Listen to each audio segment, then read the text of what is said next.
Good evening. Shane, Do you need it? I'm...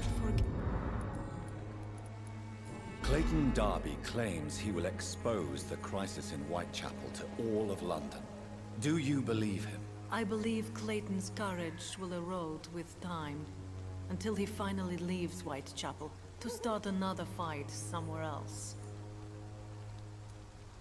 Are you talking from experience? I've seen your type come here to get a good fuck in a cheap room or a dark alley before going back to their fancy houses in the West End. Why this skepticism? How can you speak about starvation if you've never been hungry? Or about poverty? Or anything else you have never suffered from? Christina, have you been examined? The epidemic is spreading fast in London, and you could be exposed. Or expose others. I don't like doctors or hospitals, but I don't like you asking questions. Considering your line of work, I assure you it is only a matter of time before you have health issues. If it is going to happen, it will happen. Right now, I need money. That's what's important. You can put your own life in danger, that's your decision. But what about your clients? If you're contaminated, you will put them in danger too. And you think that would worry me? If you knew the men I deal with, their health would not be what you'd worry about. Tell me about yourself. Are you joking with me? People don't usually come to see me for conversation. I have no interest in your work. I am, however, curious as to what led you into this career. Short story. The war, exile, and England. This country is not especially welcoming. I've been refused many jobs because of where I am from. I had few options left.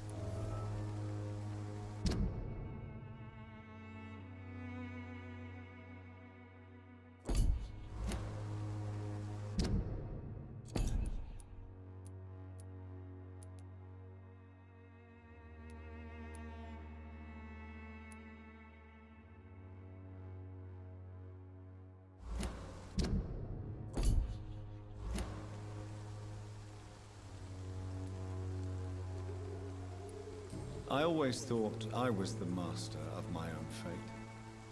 But now I know we don't always have control over our lives. I don't judge you. You know, this money is not only for me. I have good reasons to need this money quickly. But it is not your concern, Doctor. Goodbye, miss.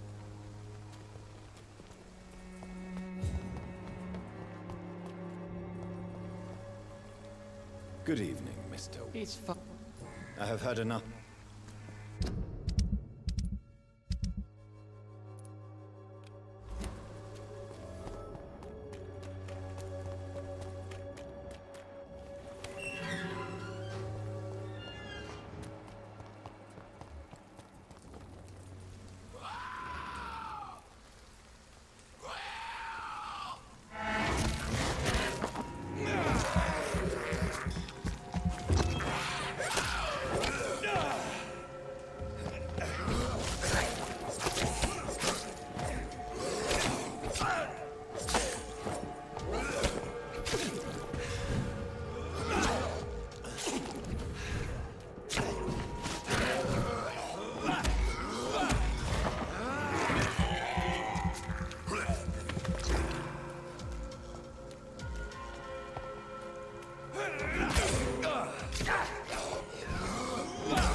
Good evening. And good evening.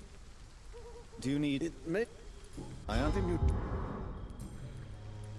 Are you aware that your life could be in danger in this part of town? But this is where I must be to feel the real beat of the city. I had to come, see it for myself, alone. I understand your need for solitude. but it's not safe around here. I don't care. I don't have many friends, Doctor, and my family despises me. If some misfortune came upon you, who would be here to help you? Well, you for a start, my dear Doctor. May I ask what you're doing at this hour of night, sir? Do you live here? Not at all. I'm just enjoying the pleasure of a quiet walk. Though night talks are always preferable, if you ask me. Especially with strangers. But are you not afraid of the epidemic? Oh, why should I? I see some equity in the Spanish flu. No flesh should be saved, say the scriptures. Good or evil, rich or poor, all are equal in the eyes of the flu. If you say so. But as a physician in a time of epidemic, I must caution you to avoid unnecessary exposure, sir. Thank you, Doctor. But we both know the seeker of truth has to go boldly where the weak dare not. What are your thoughts on the terrible situation in this city? Terrible, you say? No. Of course, the death of so many innocents is a tragedy. But the scourge has not been all bad for the city. Oh, no, sir. What are you talking about? Do you remember London before the flu? Noisy, cacophonic, quiet nowhere to be found. And now, listen to this oddly peaceful silence. Yes. The enjoyable silence of the grave. You have a unique perspective on the situation, I must admit. Most people fail to understand my perspective. I don't blame them. But how could I call myself a poet if I veiled my feelings? Did you know the mute florist is a member of a secret society? No, I didn't. But I thank you for this information, sir. For it only enriches the mystery surrounding the precious camellia. Are you not curious? Is there not more you wish to know? That girl has not an ounce of malice in her. Whatever she may be hiding, it's certain to be for the benefit of most, if not all. I fear you are a hopeless romantic, Mr. Nethercott. Guilty as charged, Dr. Reed. Tell me, Mr. Nethercott, why seek inspiration in Whitechapel? The place is not beautiful per se, but how to explain it? Stirring and challenging. Do you not think it a little morbid? On the contrary, sir. Whitechapel is full of life, full of beauty. Just like my dear muse, the wonderful Camellia. What can you tell me about Camellia? Not much, and that's the beauty of it. She can't speak, you know. She's a locked mystery who exhales kindness and sweetness.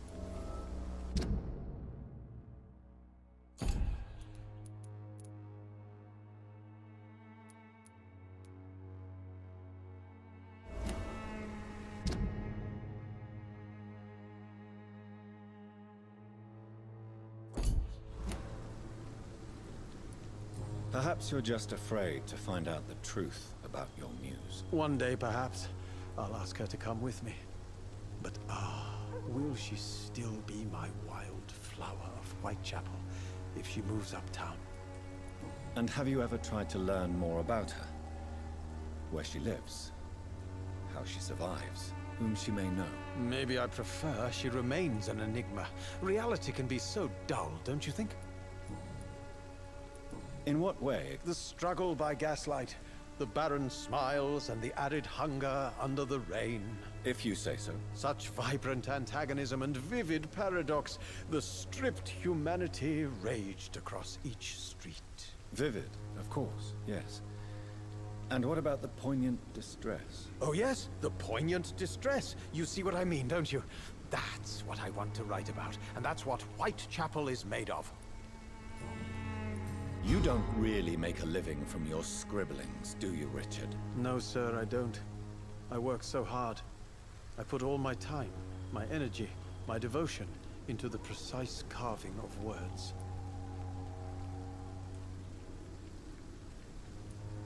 When she was younger, my mother was a painter and a poet.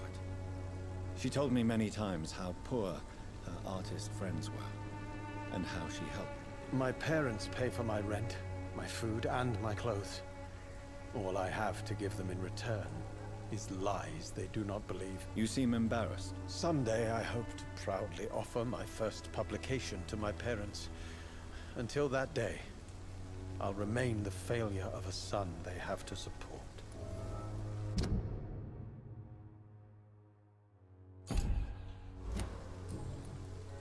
I'll...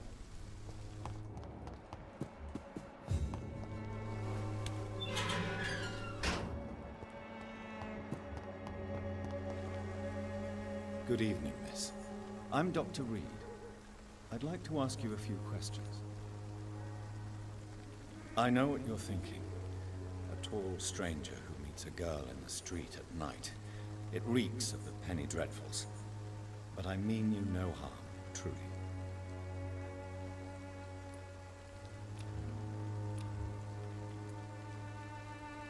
Melia, I know you work for Dorothy Crane. Please tell me about her secret dispensary. A stubborn and mute comrade. Nurse Crane and Darius Petrescu have been clever. I know you understand what I'm saying. Your silence has nothing to do with you being mute, does it? Tell me about Richard Nethercott. I understand he is quite fond of you, Camellia. Very well.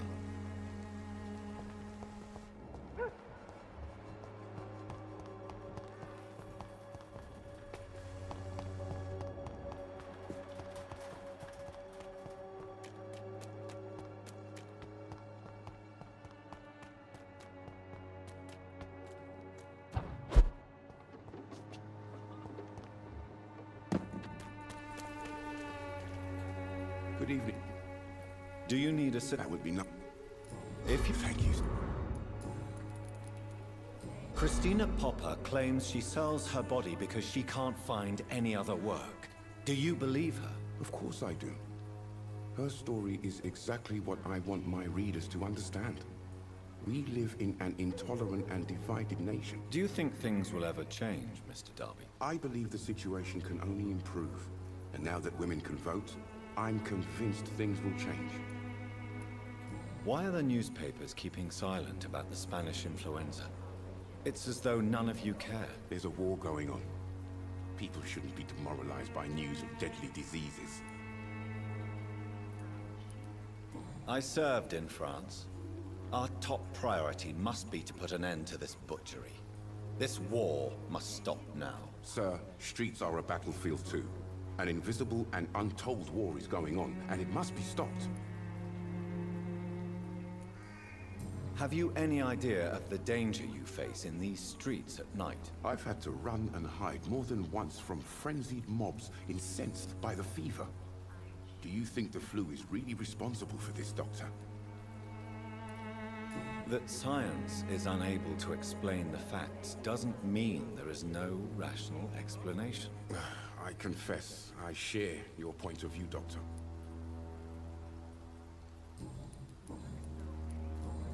Goodbye, Miss...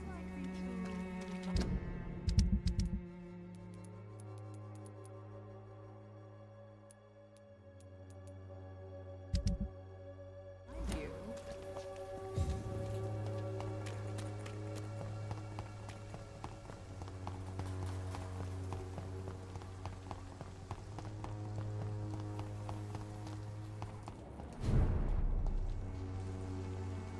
Open it!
I can't believe I'm doing this.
Human blood.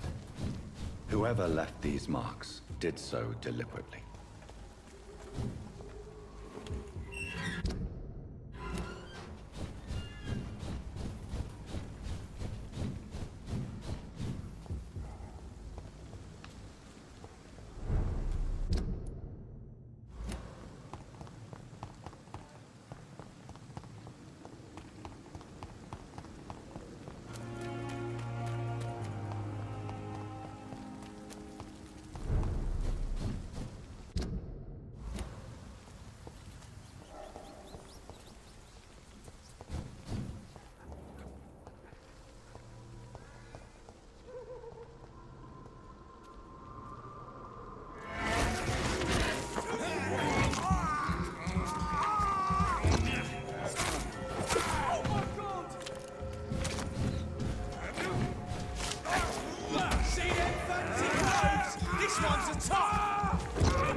carnage. Is father... This man's far too old to be Samuel. No. By the look of his clothes, this man's a docker. Samuel isn't here. I had better follow the blood trail.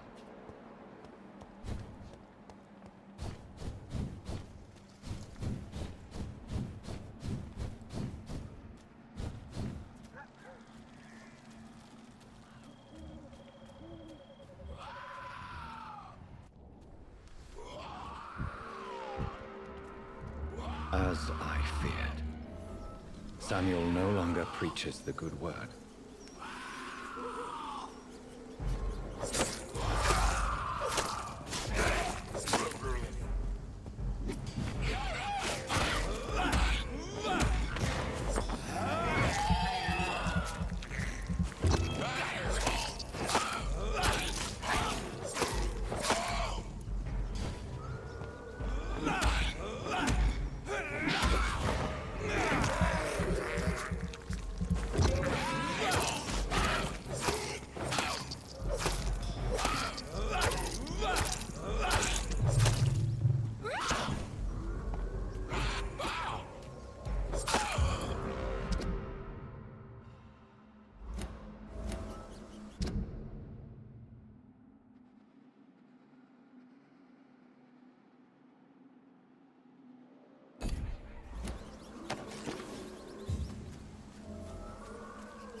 It's locked. It's locked. All right.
Good evening, Mr. Whitaker.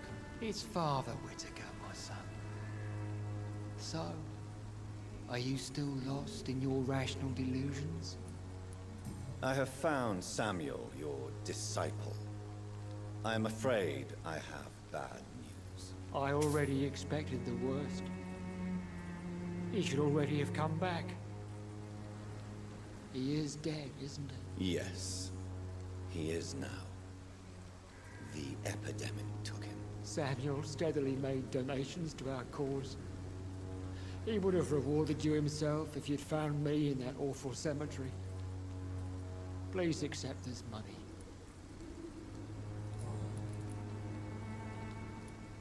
Your disciple, Samuel, stole from the dead in Stonebridge Cemetery. I have proof of his crime, and proof of his death. No! Samuel was the best of us. So devoted, so zealous. He gave all he had for the cause. He tirelessly preached the good word.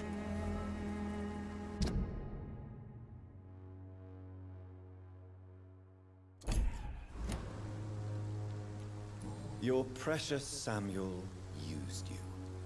He was an immoral crook. If that's true, then he will be my burden to bear during this endless night. He defiled the dead with his petty thefts. That's how he financed your misguided crusade. Think what you will. When this city is saved, he will be praised for his devoted fortitude. He walked boldly into the mouth of abomination.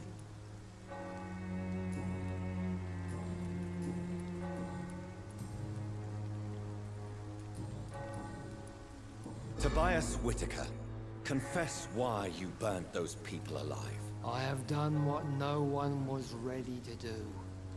I will smite the flesh of the unclean to protect the righteous. You are just another heartless murderer, exploiting the epidemic to kill with impunity. No! No. The only way to contain the spread is to strike at the source itself. The proliferating sick. You're not the savior of London. You're just a glorified sadist. I take no pleasure in this awful cleansing, Dr. Reed. I am only driven by the thousands of innocents I save each night. Why did you send Samuel to the cemetery, Tobias? What did you see there? I sent him on a vision. A dream of a dreadful and laughing queen covered with blood, sleeping with the dead and feeding on the fear of the dying. A laughing queen dressed in blood. Tell me more. This epidemic is her feast, the announcement of her return. Against her, science is no more than a child's toy. But who is she? She is the mother of harlots and abomination of the earth. She is Babylon, drunk on the blood of the saints. What? I said. You sent...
I would ask you to avert your eyes, sir. Or did you not know it was rude to stare? I knew it. Speak up, Dr. Reed. I like a man who speaks his mind.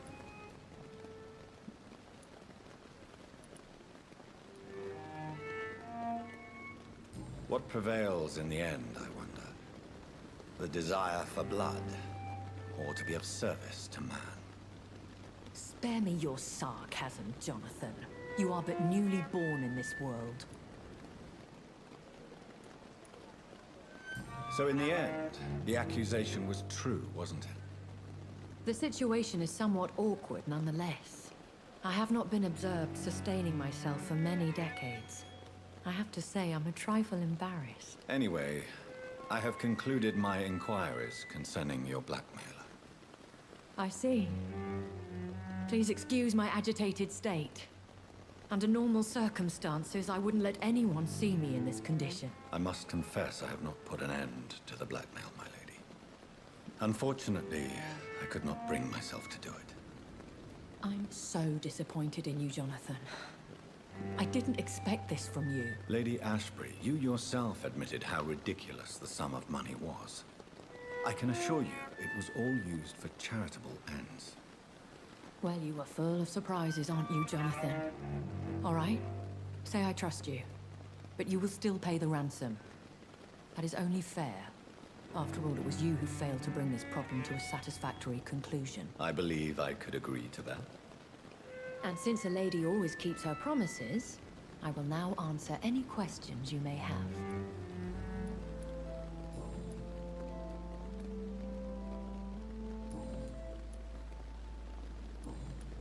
I don't understand. Why was I created and then left for dead? That is a question only the one who made you can answer. It's not normal practice. I doubt even if you find him, he will answer you, considering how cruelly he treated you. So me being a vampire could have been a mistake. I very much doubt it, Jonathan. Contrary to the legends, it is not as simple to make another vampire by just biting someone. I'd like to avoid creating another vampire by mistake anyway. Tell me, how is it done? The process is dangerous. It could even kill your potential progeny. If you did decide to sire an offspring, they must drink of your blood, Jonathan.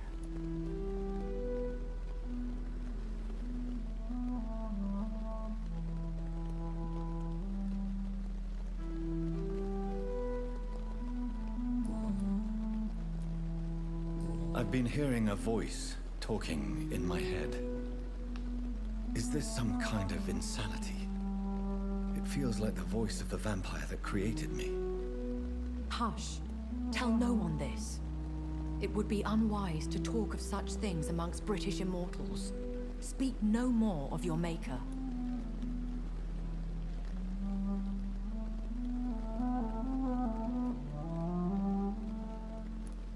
How could this cause offense?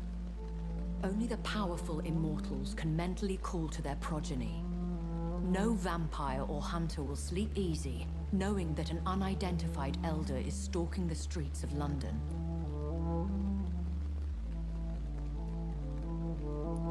Excuse my forwardness, but are you my maker? Me? Goodness, no. Only a foolish immortal would create a progeny without taking precaution, and I'm no fool.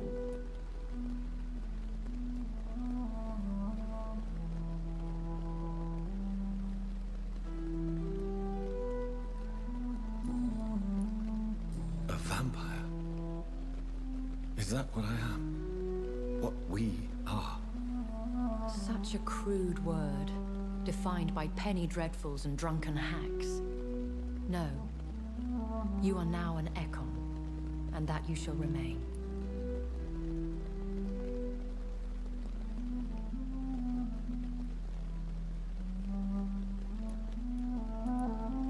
Are you an Ekon too? Yes, I am. We are the closest thing to what man refers to as vampires. Forget what you think you know about us.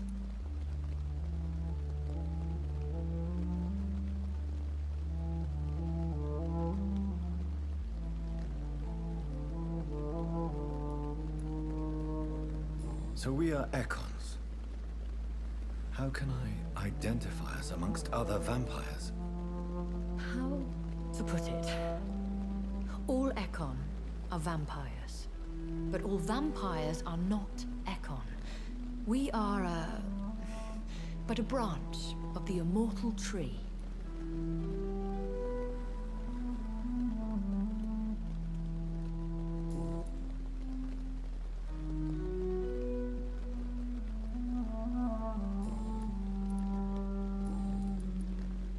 Why did you save me in the canning factory? I could hardly stand by and watch such a promising young blood as yourself be torn to shreds by some gutter scowl. William Bishop wasn't the vampire that created me then. No, Jonathan. Whatever their strength and demeanor, Scowls are the progeny of careless vampires. It cannot be the other way round. What type of vampire is a Skull? Not a true vampire. The deformed offspring of lesser vampires. It is a shame these creatures run wild, slaves to their baser instincts. Why does Dr. Swansea allow you to feed on the patients of the hospital? Dr. Swansea is a good and compassionate man. He is trying to find a solution for our hunger. Until that happens, he is clever enough to understand that I only feed upon the dying. What do you know about this Brotherhood of St. Paul's Stole? The Brotherhood is well known amongst London Vampire Society.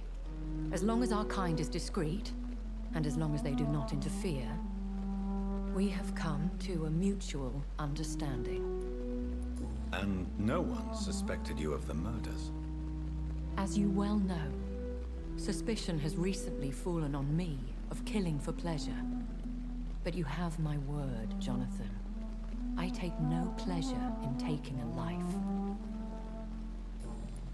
I know this is beyond the pale, but may I inquire your age? Really? And I thought you were gentlemen. If you must know, I'm 27. I've been 27 for a long time now, and 27 I shall remain. Very well, but I believe there is more to this than you are saying. A lady has to have some secrets. And who bestowed upon you this eternal youth? My maker. He left this isle a long time ago. When I awoke, changed, I was chased and attacked by vampire hunters. Prepared and well-trained. Though I can't be certain. More than likely, it was the once glorious Guard of Priwen. Once glorious, but still dangerous. They have seen better days, but all fanatics are dangerous. You would be wise to stay clear. They are sworn to destroy our kind. You make them sound like some sort of cult. More a society. And like all the best ones, a secret society. I thought them almost gone, but it seemed they have been recruiting. I've been away from London and England for 3 years. This isn't the city I remember. Things have gone from bad to worse here, Jonathan. I've lived in this city for a long time, and I've never seen it like this. The Spanish flu has hit London that bad. Yes, but it's not just that. I've heard things. Things I've not heard for a very, very long time. There are whispers in the shadows. Something far worse than the Spanish flu is here in the city. What is it you fear? Fear has long since flown this form. But there is something malevolent circling us. I feel fear is merely waiting in the wings. Are there many vampires here in London? Immortals are of a rare breed, and we often tend to hide. But you may occasionally meet some of us at night. Do you know any of them? Have you an idea of the identity of the vampire who attacked me? You mean your maker? No, Jonathan, I have no clue. But I fear he or she is as careless as cruel. To let you discover your new condition by yourself. What do you mean? Every now and then, you may discover an immortal in the deep of the night. But we are a rare and reclusive breed. Our progeny is almost never accidental. Will they all be as affable as you, my lady? I do not see why not. But remember, even the shark smiles before he bites. That sounds like a lesson from experience. Vampire politics are as intricate and sometimes tedious as a game of chess in a gentleman's club. I've learned from experience it is best to decline to play. I bid you farewell. For now, my lady. I must quickly analyze the blood I took from Nurse Crane's patient. It's safer here than anywhere else in the East End.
Razvan Vasily was infected by Spanish flu, but also has the highly unstable blood of the Scowls.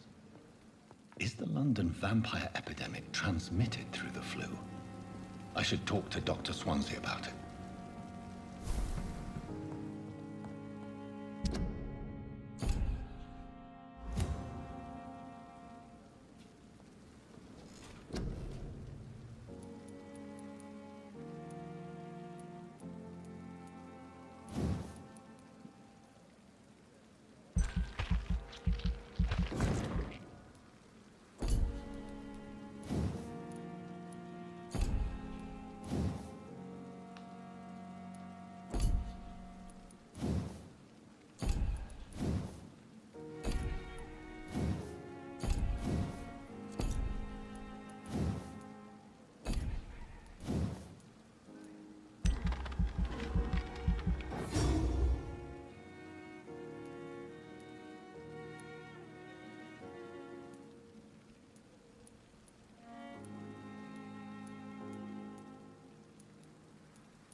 Evening, Edgar. Could I get your professional opinion? Please speak. But I have something important to tell you. This strain of flu, it's very different from the one I saw in Europe. It's downright peculiar. Really? What makes you say that?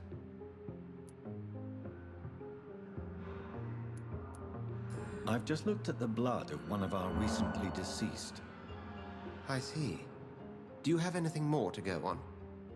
This disease spreads and looks like the Spanish flu, but its effects differ greatly. The London strain is different from the continental one. This is very interesting. Did you find something else? Yes. Unlike the flu, the infected begin to show an increase in outwardly aggressive behavior. More than simple agitation. Once docile people become violent. You mean like rabies? Is there a chance we could create a vaccine, Jonathan, like Pasteur? By the stove, that would be smashing. There's a lot we're not seeing here. But it is spreading, and quickly. If we don't act, the whole city could be lost. But Jonathan, we've a fantastic opportunity sitting right here in front of us. A weapon of choice. What on earth do you mean? Why, you, my dear boy. With your expertise and your blood, we could isolate the properties that course through your veins. Think about the possibilities.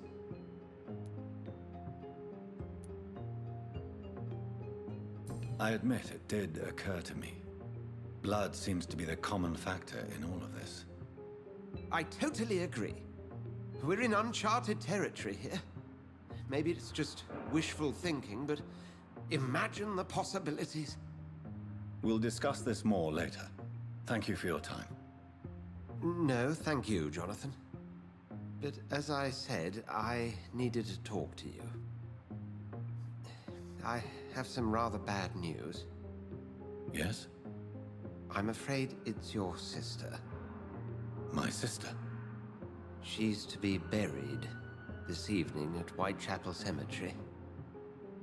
Your mother published the obituary this morning. I see. I'm sorry, Jonathan. Please accept my condolences.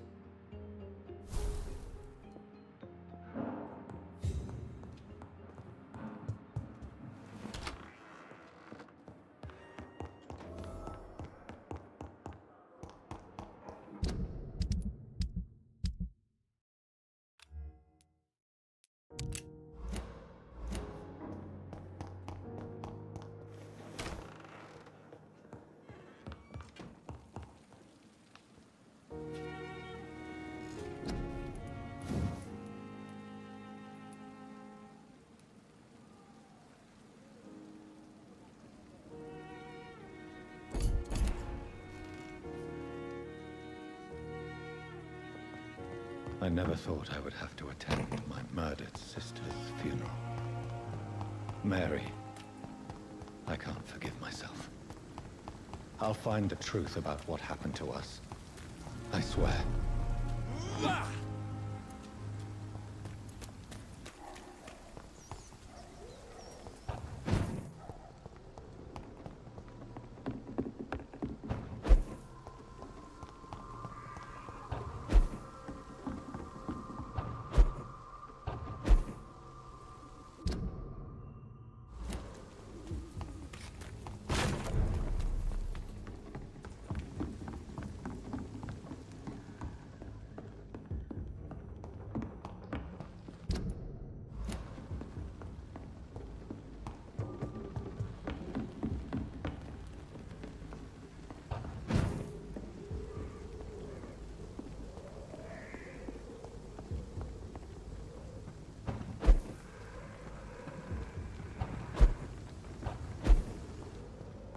It's locked.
I don't know if I have the strength.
Since I can't reveal myself to my mother now, I must find a discreet spot to attend the ceremony. I am the resurrection and the life. He that believeth in me, though he were dead, yet shall he live. And whosoever liveth and believeth in me shall never die. We commend unto thy hands of mercy, most merciful Father, the soul of our sister departed, and we commit her body to the ground. Earth to earth, ashes to ashes, dust to dust.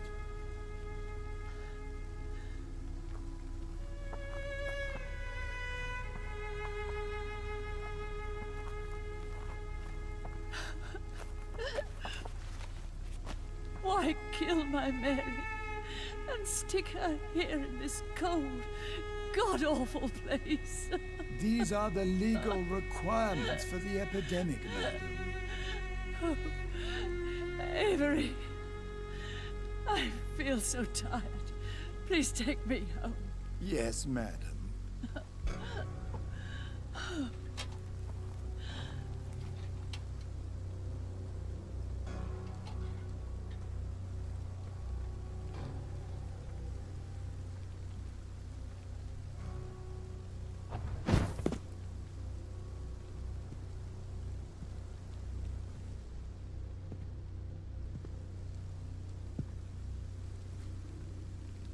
Oh, Mary. What have I done?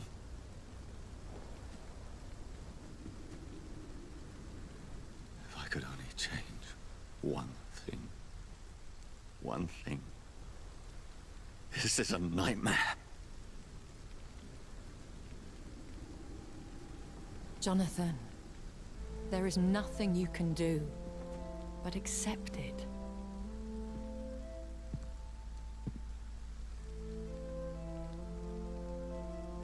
What brings you here? I thought you could use the company. I am so sorry for your loss, Jonathan. She was a good person. Vibrant, full of life. She was kindness incarnate, my Mary. You're a good person, Jonathan. And a young Ekon. A newborn cast into the night without so much as a candle to guide your way. She had been scouring the most dangerous parts of London in search of me. And it led to her death. Jonathan, don't. I still hear her last thoughts. They echo in my head. Her mind shattered, and it haunts me. Jonathan, stop. Listen carefully. You must come to terms with this. You must learn to live with what happened. I'm learning. Every night is a new lesson.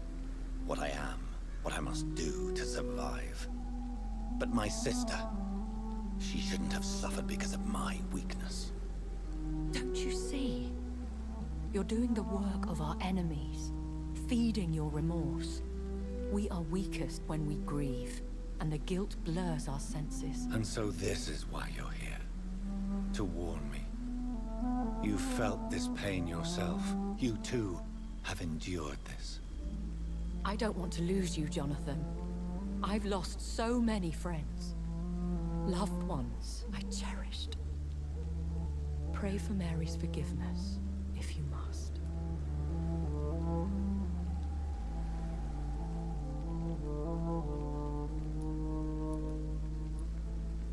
Thank you, my lady. I will. Good. But be careful. If I found you here, others may too. What should I do then? St. Mary's Church is not far from here. Go there and make your peace. Find the solace you need. My lady wants me to confess. No, Jonathan. It's you who wants to confess, I think.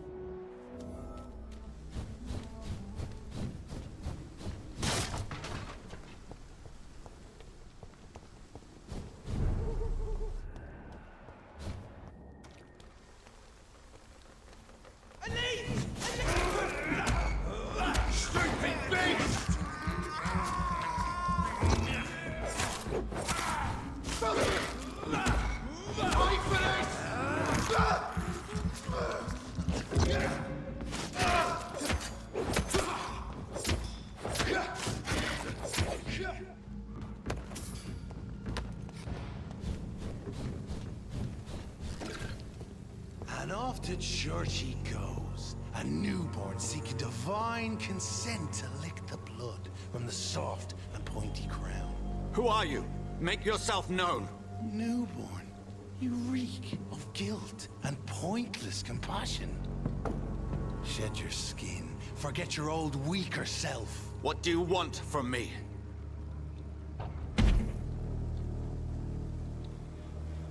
Ascalon does not approve of lone wolves who bring unwanted eyes to our pastures. So your name is Ascalon? Ascalon's will is vampire law. Learn them, abide by them, or I shall return as your judge and jury.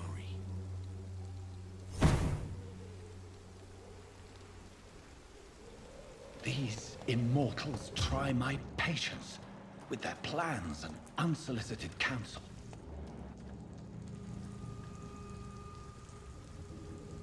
Stupid beast!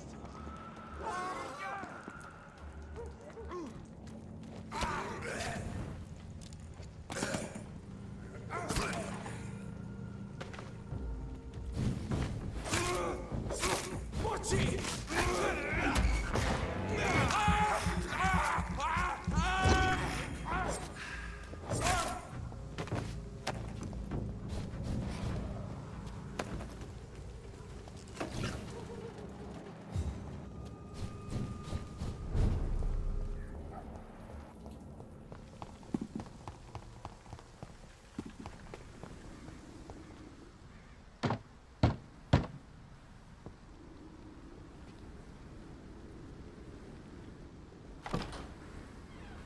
Yes? What is it that you want? I'm sorry to disturb you at such a late hour. No worries, my son. I'm still quite awake, having just returned from a funeral. Yes, I know. I've forgotten what I wanted.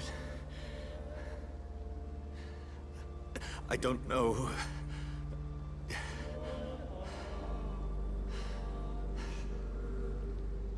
May I help you, child?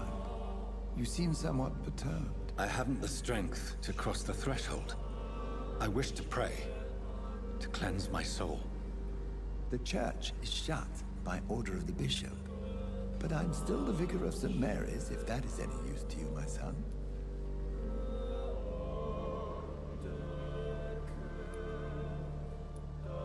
You seem to me a good soul, Vicar. But this is a personal matter. There are no secrets from God, my son. If your heart needs comfort, consider me your chapel. For I can be as silent as stone.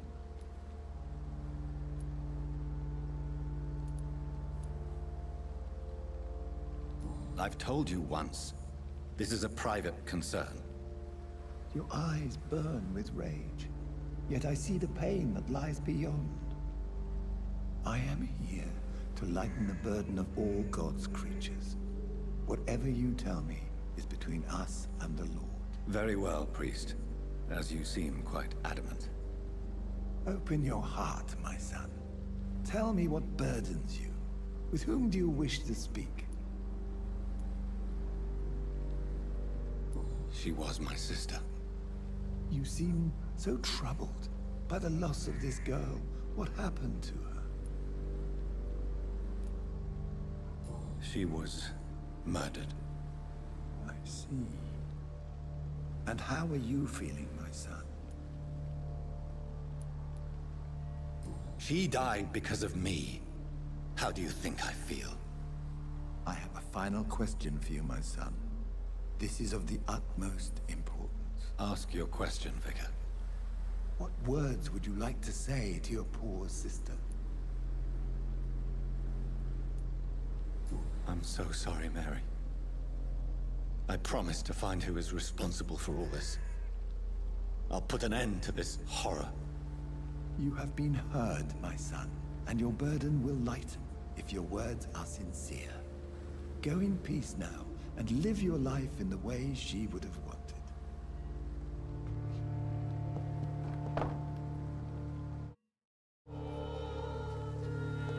There.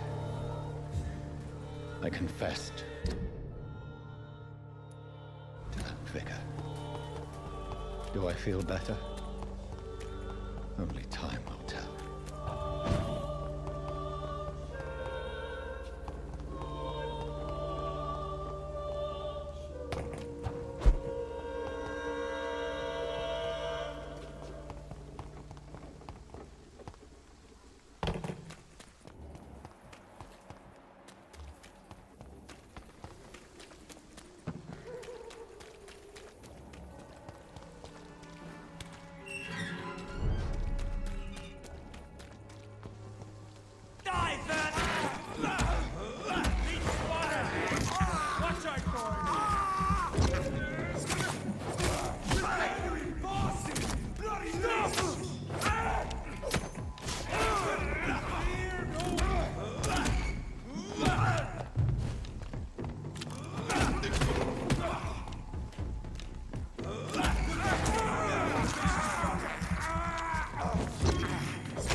remember you.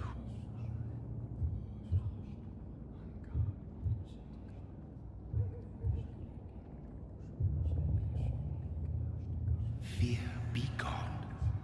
I would harm no child of my making. This is your doing. You made me. Made me this creature. What are you? I am the land. You are our champion. Riddles and rhymes. You took my life. Now you insult my mind. Be stilled, my child. I bring understanding. What is it you seek? This age is sickly. An ancient poison, an older rage, brewed in a cauldron newly forged. This has something to do with the epidemic. Seek truth, my champion. Defeat the serpent of knowing with iron spur.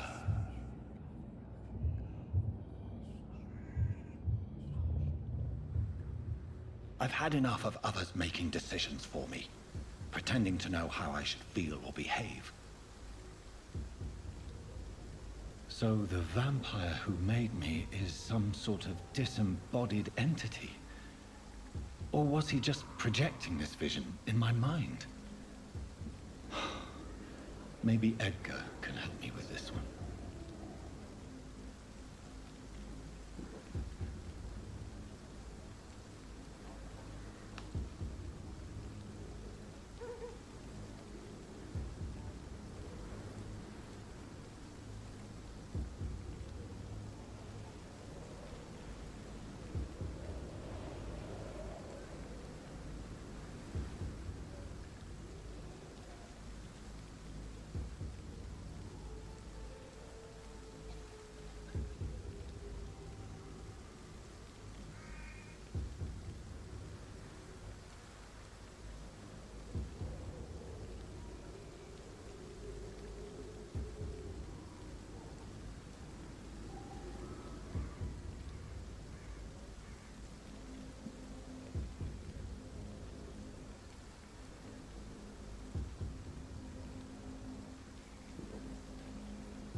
God protect us.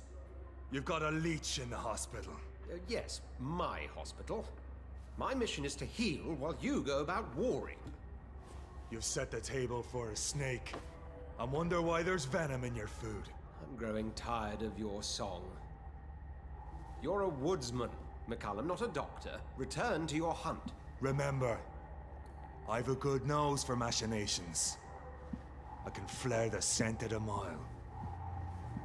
You can't hide from the god.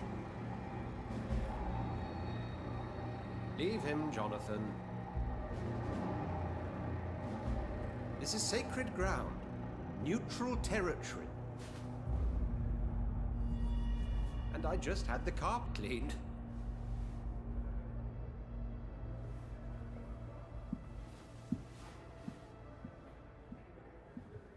By the sacred stole, this is very bad news.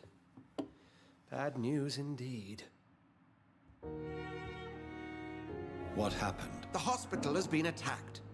We have injured patients, at least one dead and several missing. This has spiraled out of control. Even the most infirm are asking to be allowed to return home.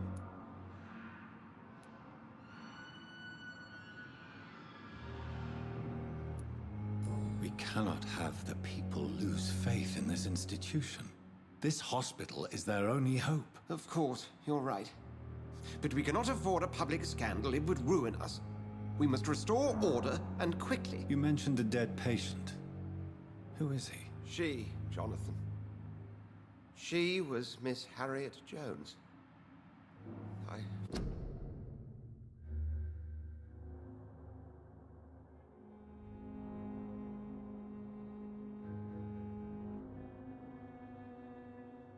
found her room like a slaughterhouse.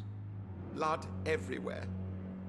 The duty nurse is taking care of the mess.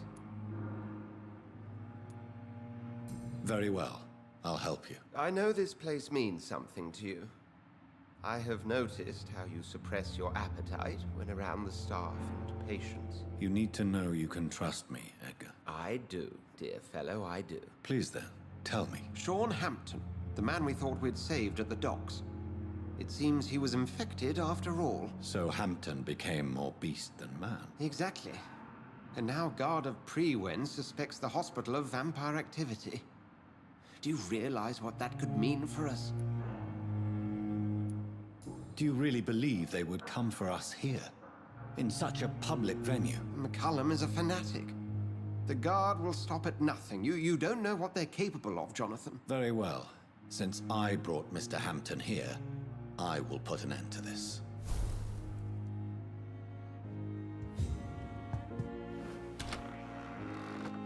Sean Hampton lives and breathes for the well-being of his flock.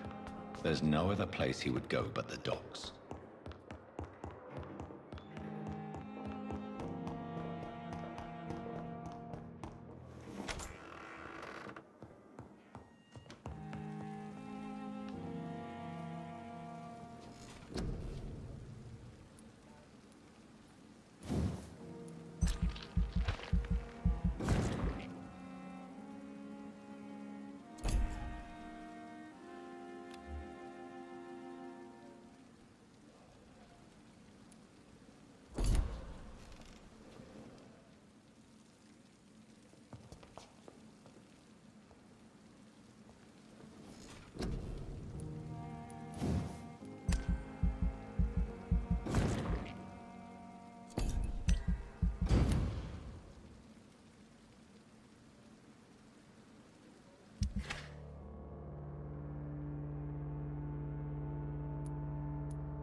Good evening. I'm okay.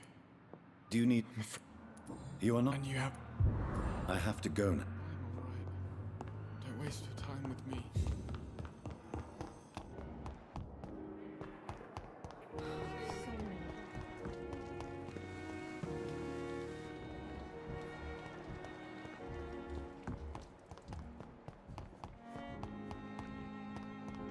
What on earth happened here?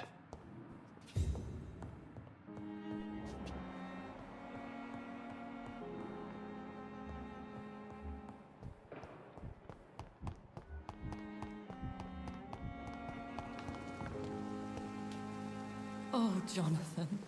I cannot believe... Yes, and I'm afraid I'm at least partially responsible.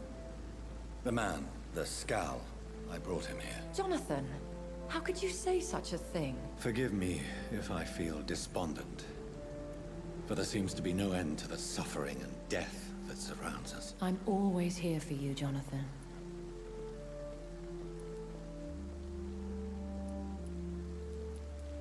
Thank you, my lady. I hope to see you again soon.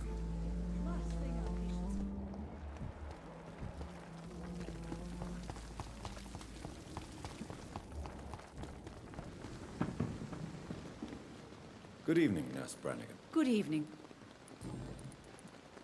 According to the report I read, your unprofessional conduct put a patient in danger, Gwyneth. That's not true. I know when my patient's life is at risk, and I'm more competent than a lot of doctors that I know. Problem is, I'm a woman. I don't see what your gender has to do with your abilities, Nurse. Yes, nurse. Because I'll never be a doctor, no matter what my skills. I could make a decision that could save a life, but oh no, that's unbecoming conduct. You're mistaken, Nurse Brannigan. To be forbidden to enter medical school because of your gender is one thing. To break hospital rules is another. To have the right to study shouldn't be determined by sex, skin, or wealth. That's all I'm saying. Goodbye.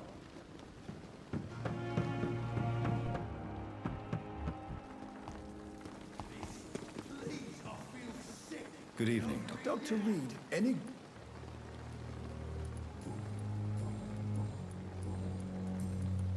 Nurse Brannigan has been recently accused of neglecting her professional duties. Tell me what you really think about it. This kind of protest is nothing but elitist bullshit. I trust Nurse Brannigan with my life. She has what it takes to be a great doctor. Do you really think she could be the next Elizabeth Blackwell? Believe me, Dr. Reed, a time will come when skill and skill alone will determine who can be a physician and who cannot.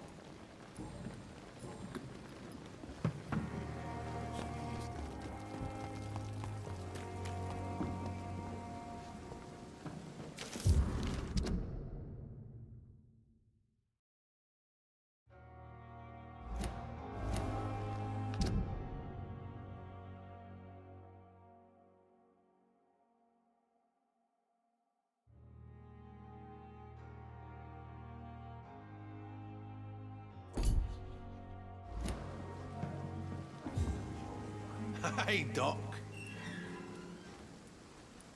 What can you tell me about them? All I know is I ain't letting anyone rip my throat. Am I right to assume your wife's letter pissed you off, Clay? I was so mad, I threw away the knife she got me when we got married. Your wife gave you a knife as a wedding present. That knife has always been my lucky charm. If I'd had it in my hand when I got stabbed on that pier, I'd not have been wounded.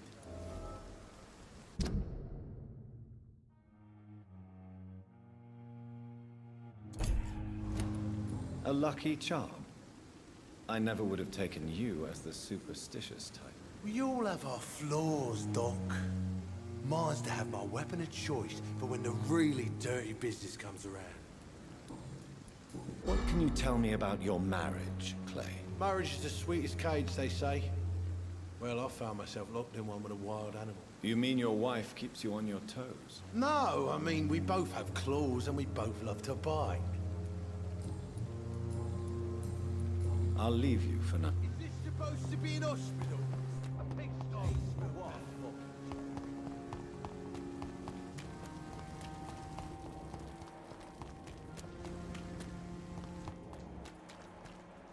It seems the Priwen are redoubling their patrols in the district. I must be more careful. Fear no evil! We do the Lord's work here!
Best be on your way home.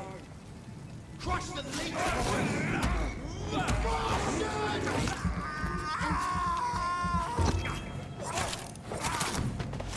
It's her! Watch out for that teeth!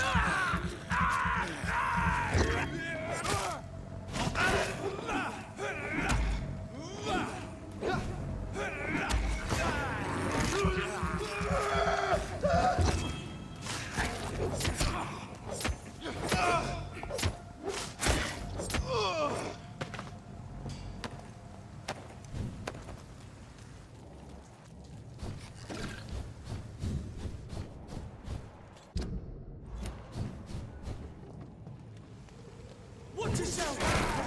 Being spotted! Contact boys! You'll pay for that! Get your weapons ready! You found one! Murdering bastard!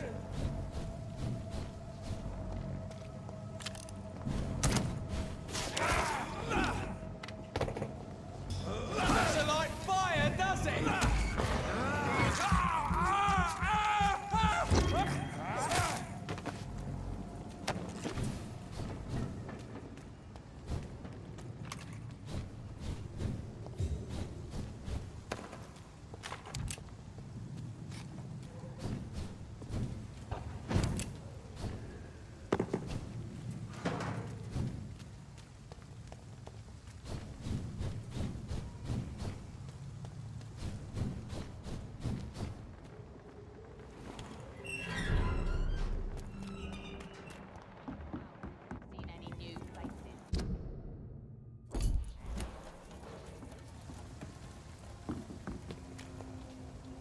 Good evening. Hello.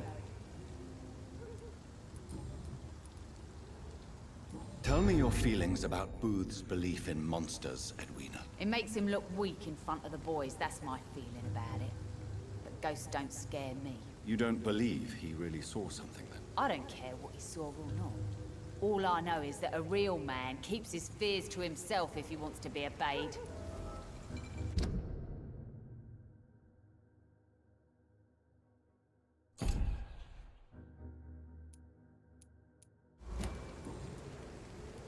I'm looking for Mr. The sad saint? I heard he was mugged or... Yes, he was. But he left... You don't say. Well, I suppose it's good news for the... Goodbye, Miss Cox.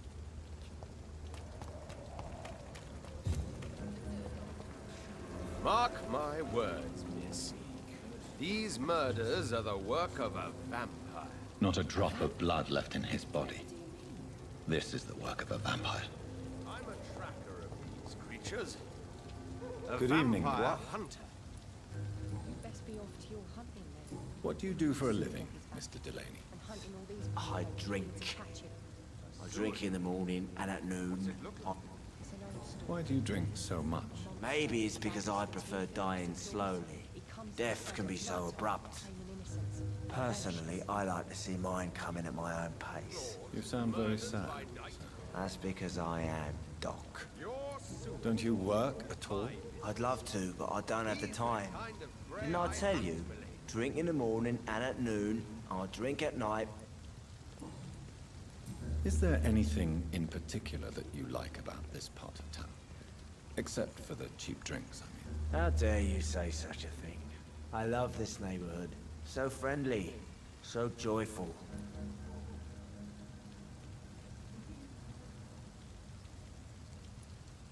No reason at all to rejoice, then? Life is hopeless and then we die, is that it? Let me tell you a story. All right.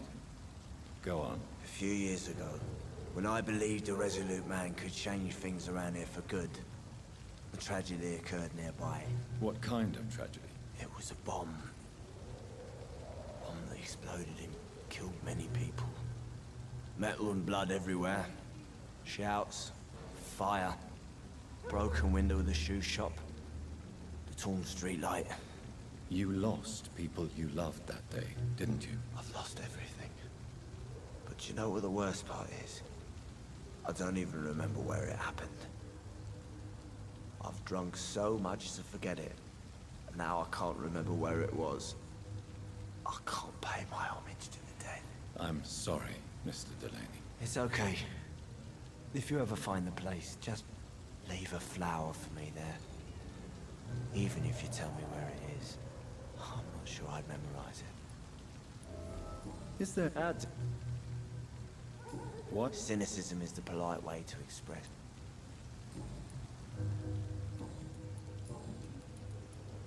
Surely you must have had dreams and expectations when you were young, like everybody else. Sure. I wanted things to change. To really change, and to change for good. The bigger the dream, the harder the fall.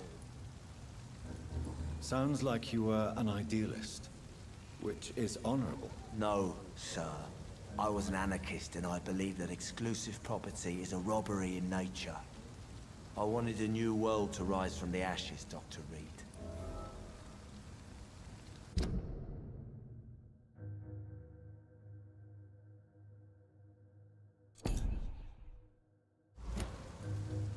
Do you really think the world is that bad? No, I believe we all can choose to make it better. But most of us are too weak, too corrupt and too guilty. I failed for sure, but others will come. I want to know more about your past as an anarchist, Dyson. I'm still an anarchist, Doctor, make no mistake. I just reject violence as a tool to change the world, unlike my comrades. Do you still see your comrades, then? Even if you don't agree with their methods anymore, I mean. No. I hope they'll come to share my point of view one day. I'll raise my glass to that splendid idea. Do you believe in a bloodless revolution, then? I do not believe in much anymore, Doctor. But I'll admit I like your idea of peaceful change. I like it a lot.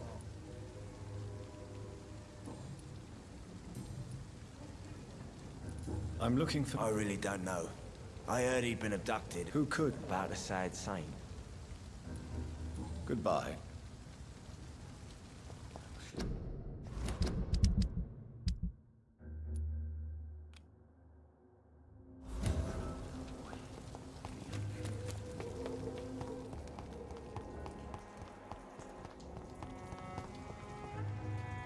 Hello, boy. Hello. Good evening. Did I scare you? You have nothing to fear from me. No, it's just that people prefer to avoid me. Well, I won't. I'm a doctor. My name is Rufus, sir. Rufus Kingsbury.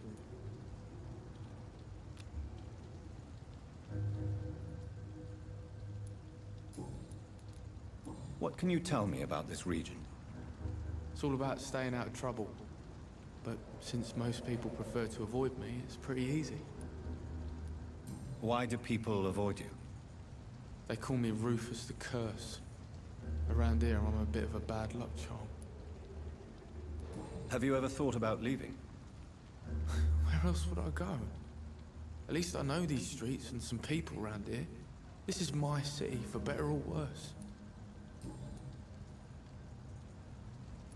What do you do around here, Rufus? I listen to the news on the docks, sir. And I smile at those kind enough to spare me a bob.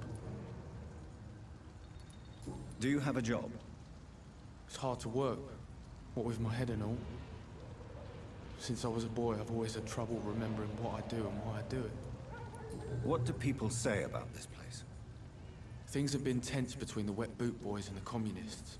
They both feel they should run the docks. Are you alone? Where is your family? I don't have any. My parents are dead. So you have no home? You're sleeping rough? No. I mean, yes. I live on the streets. I have no home.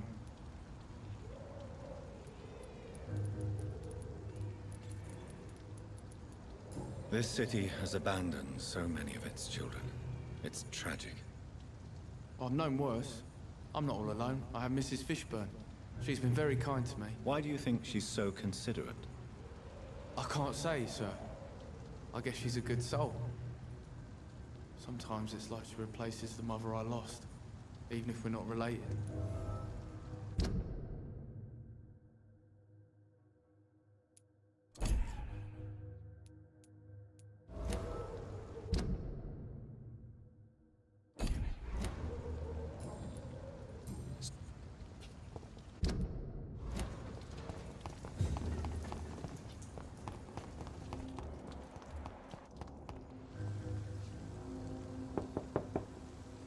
Good evening, madam. Why? I work at the Pembroke Hospital. Oh, the Spanish flu. The disease? It's Miss... I can't remember the last time I had a good sleep. It's locked. I've been nothing but worry.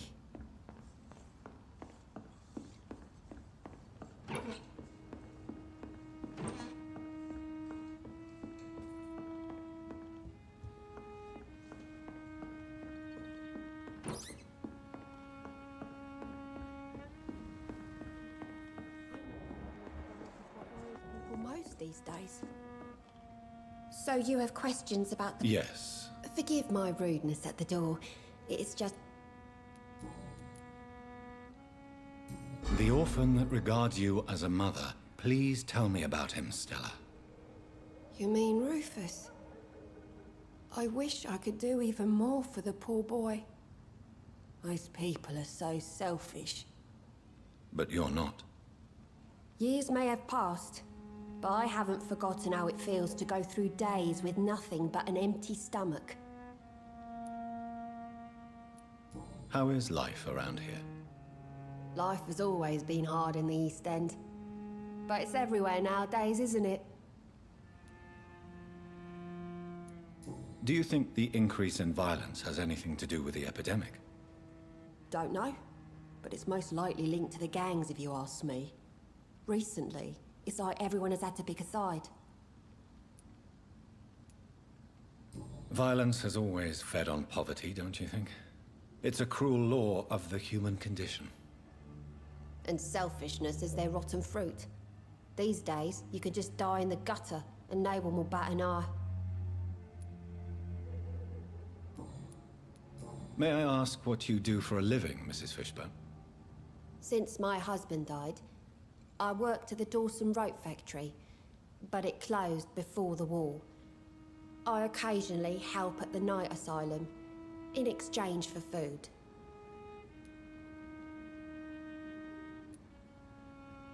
Did your husband die in the war? Oh no, my Jack was a docker. He died when my Seymour was just a lad. The poor boy saw his dad slip and fall from that scaffolding. How do you pay the rent, then? My Seymour works at the docks, just like his dad. He's very attached to the house he grew up in. It's not always easy, but we get by all right.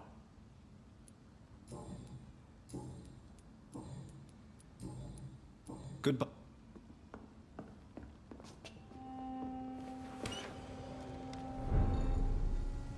Please don't stay too long, sir.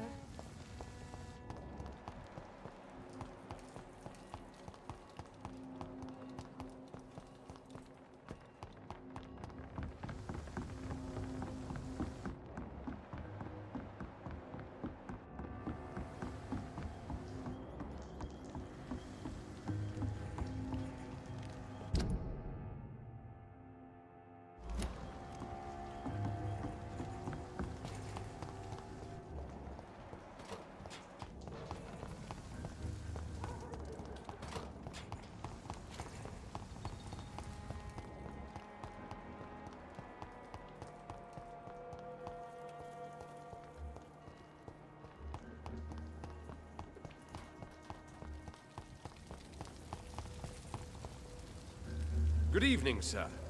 Have you witnessed any suspicious activity or strange events recently? And what do you define as a strange event? More to the point, who are you?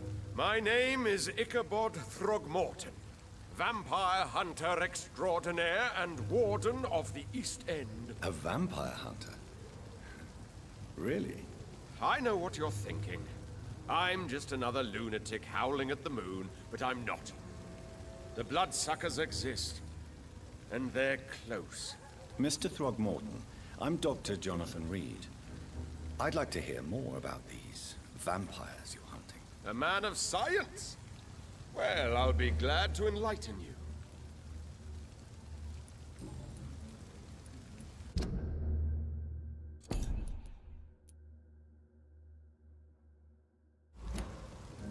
What can you tell me about this neighborhood? Did you hear about what happened to Jack Gillingham? Poor boy. It's a shame I wasn't around to protect him. It's impossible to protect everyone. The violence seems endemic in this part of town. But it's my duty. I am convinced Jack Gillingham was killed by a vampire. These evil rodents are spreading like a plague.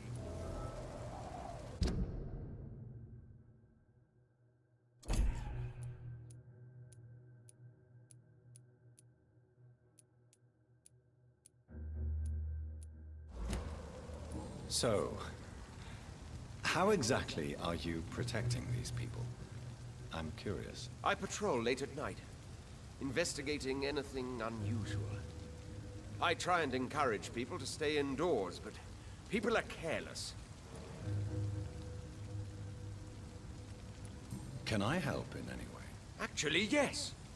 I plan to put up posters to alert the population to the vampire threat. Are you asking me to paste posters about vampires around the docks? If you wouldn't mind. If you did that, then I can focus on my patrols.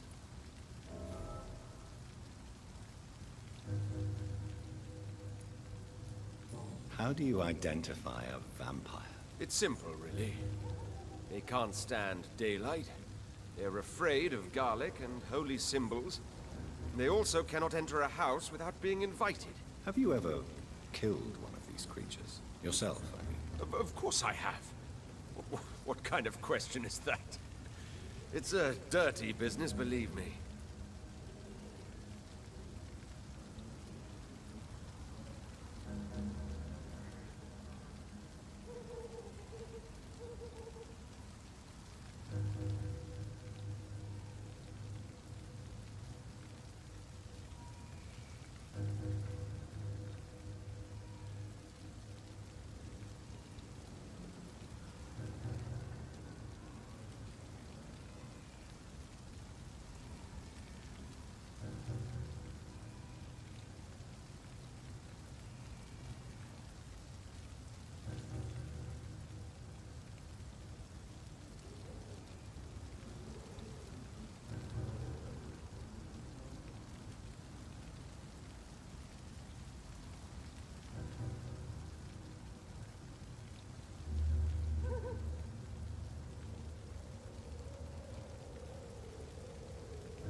Have you heard of the Guard of Priwen? Of course.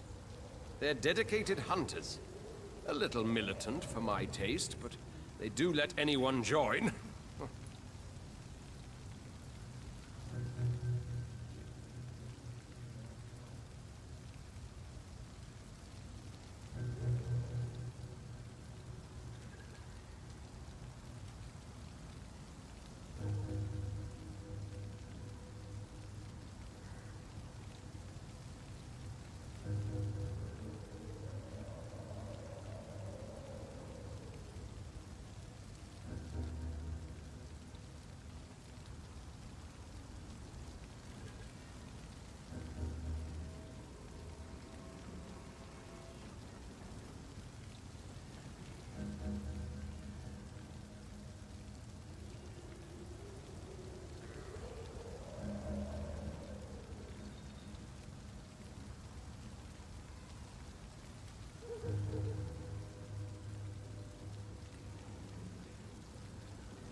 Were you ever tempted to join the Guard yourself?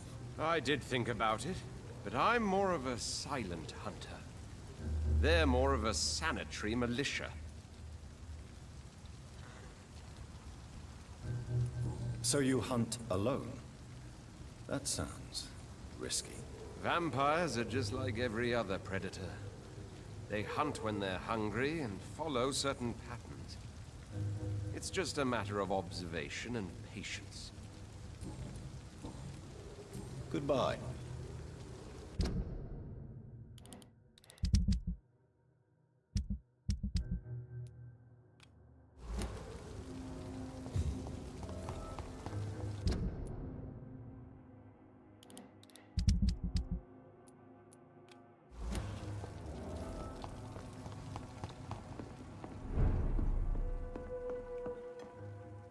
Welcome back, Doctor.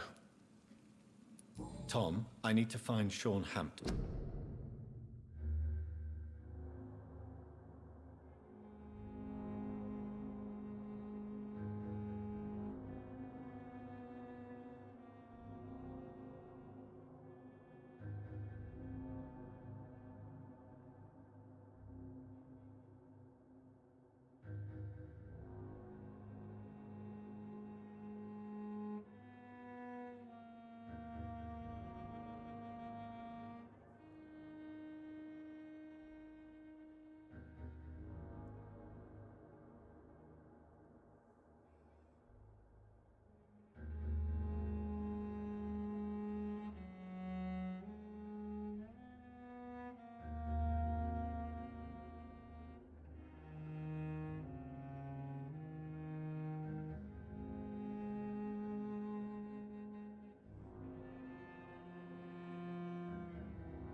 As quickly as possible.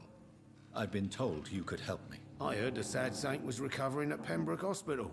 Did he leave or something? I believe he returned to his flock. Can you confirm that? Oh, I bet you're right. Sean can't help but worry about the poor and sick. Oh, I guess it has something to do with what happened to him as a baby. Please, tell me. Well, I don't like to gossip, but I heard that the sad saint was abandoned as a baby in front of a Catholic orphanage in Dublin. That would explain his faith and need to help everyone.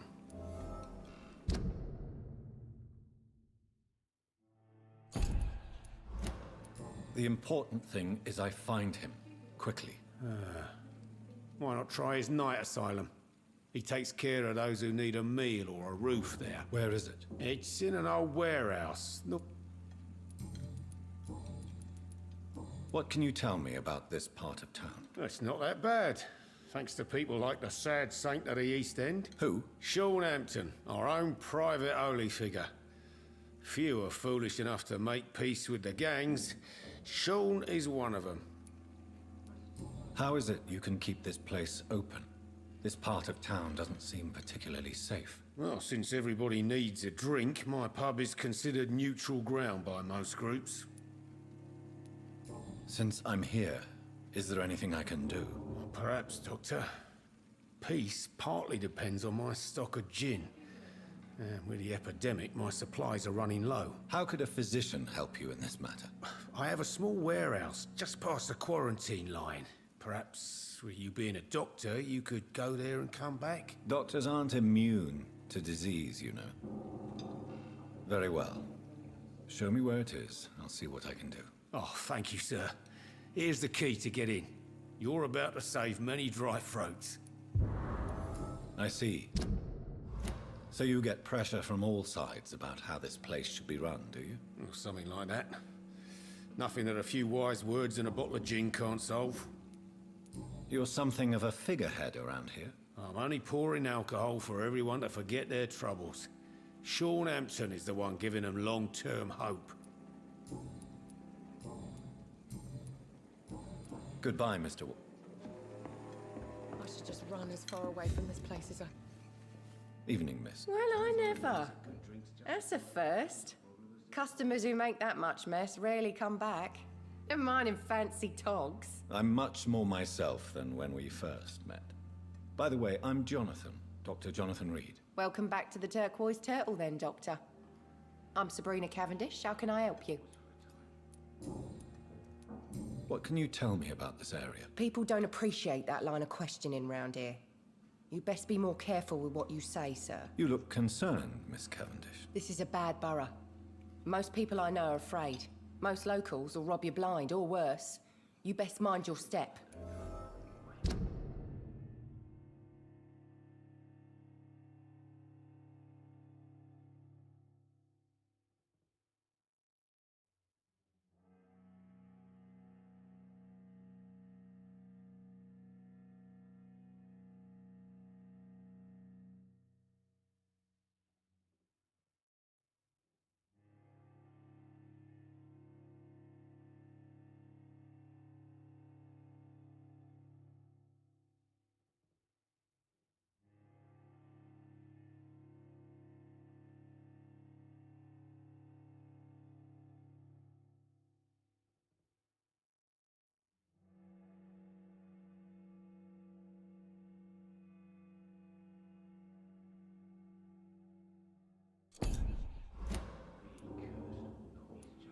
So you and your friends all feel in danger? No exceptions? Tom's the only exception I've come across until now. But he's not like everybody else. This place seems, how shall I put it, very colorful. I'm sure it has plenty of stories to tell. We get people of all sorts here. It's that rare place in the docks where you can have a drink without being murdered. At least it's not happened yet. So this bar is neutral territory then? Yeah. Tom's convinced this is something the locals need.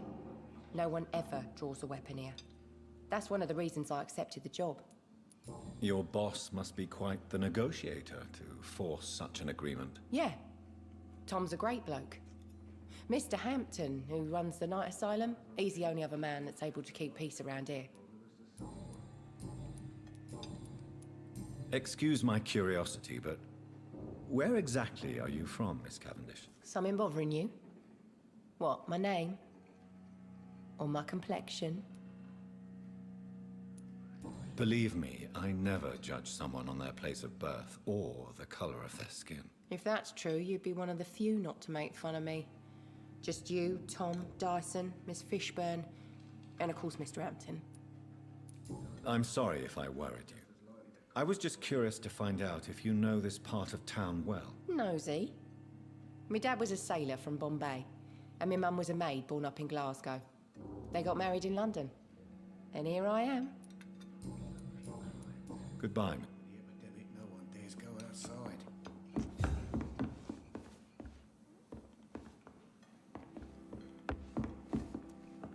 I hope I live long enough to see them win. I cannot enter.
do the Lord's work.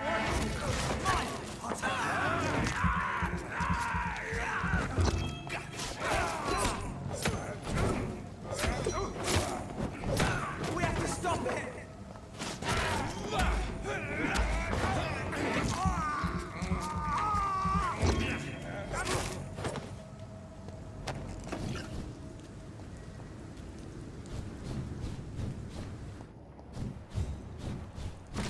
Get them weapons ready. We found one.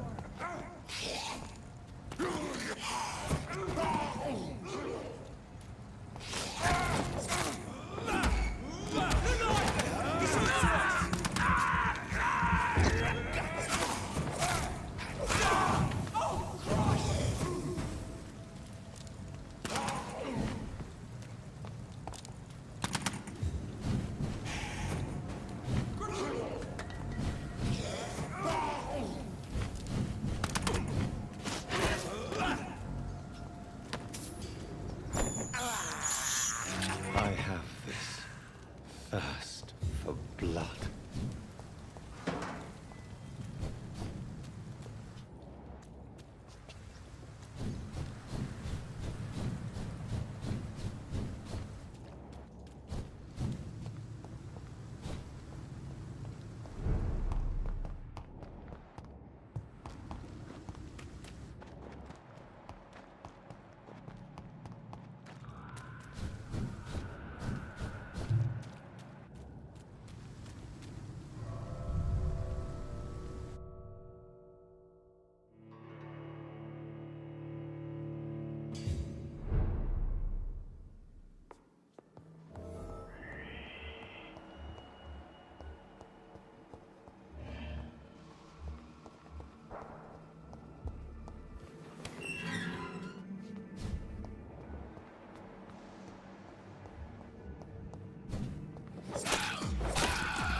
It's locked. Mr. Connor's injurers don't match the report. I'd better look into this.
Multiple abrasions and scarring on the arms and legs. Old and distinctive injuries of a sailor or a fisherman. Traces of a pinkish foam at the corner of the lips. Some sort of drug overdose, perhaps? The chest was originally opened to perform the operation. The sutures are clean, but the chest has been reopened. A puncture over the left lung, possibly a chest tube insertion. Not the cleanest work, but I think it was successful. Signs of internal bleeding. So, Dr. Tippett's anesthetics were incorrectly dosed, causing the patient's death. And then, he tried to operate on him again. Tippett has made an egregious error. It's time we talked.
Good evening. Doctor.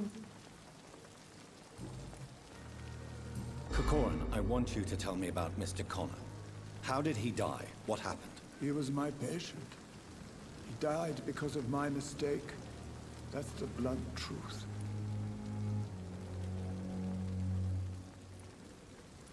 Why not stop practicing? Are you mad? I killed that man, I admit it, and it won't happen again. I have saved so many lives since then. What was the nature of the mistake? It was a twofold error. My diagnosis was wrong, and the administered dosage was too strong. Who was this patient? I don't know. Some sick man from the docks, maybe a fisherman. I had no time to talk with him. No one claimed a body.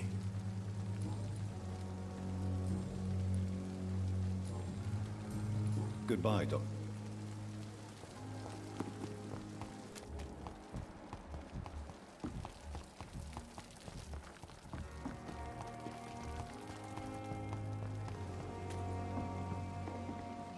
Good evening. Good evening. Tell me what Dr. Tippett did.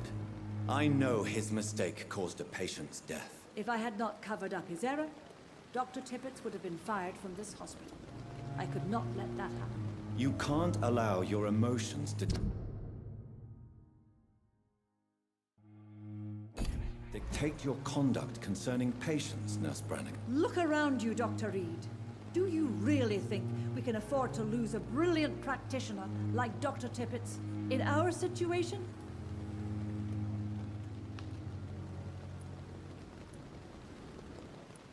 To clear Dr. Tippett's name must be the decision of Dr. Swansea. You can't take matters into your own hands. I respect Dr. Swansea's authority and management, but he's no idea what happens here on a daily basis. I did what I had to do. Goodbye.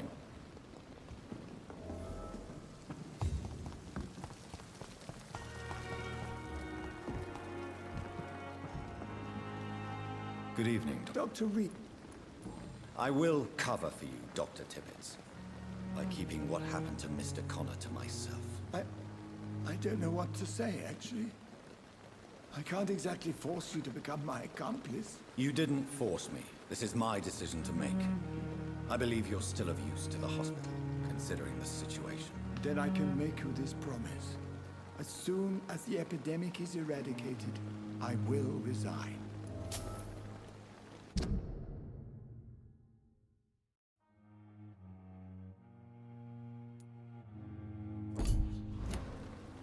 Goodbye. Good evening. Doctor. What will you do after your resignation? Do you have a plan? I always fancied visiting Cyprus. Such a beautiful island. I could buy a house there, by the sea. Read poetry, and wait for death. Good.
Braille.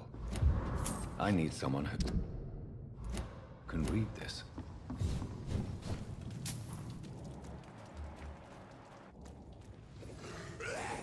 Get away from me, you bastard!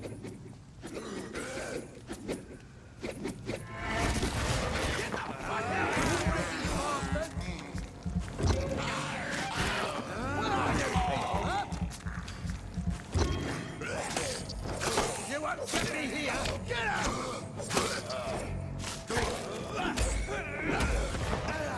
Come on! And I will show you how a wet foot does business!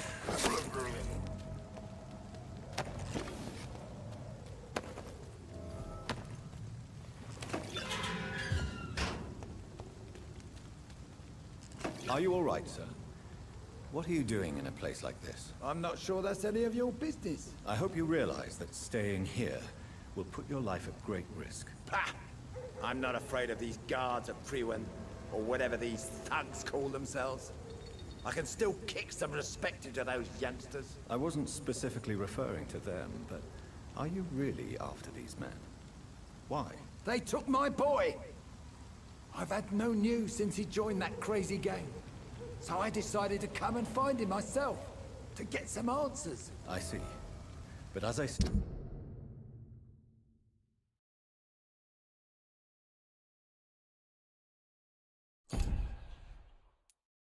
your life is at risk if you stay here. And I'm not referring to the gangs either. You should leave, sir. Well, this part of town used to be nicer, let's say. Perhaps you're right.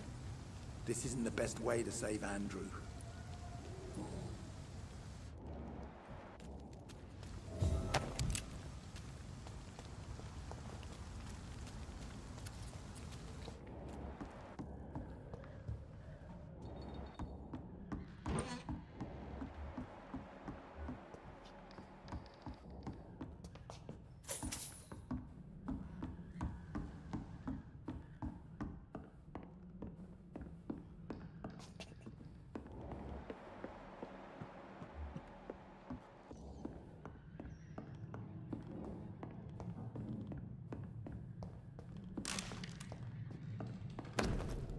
There is a name engraved on...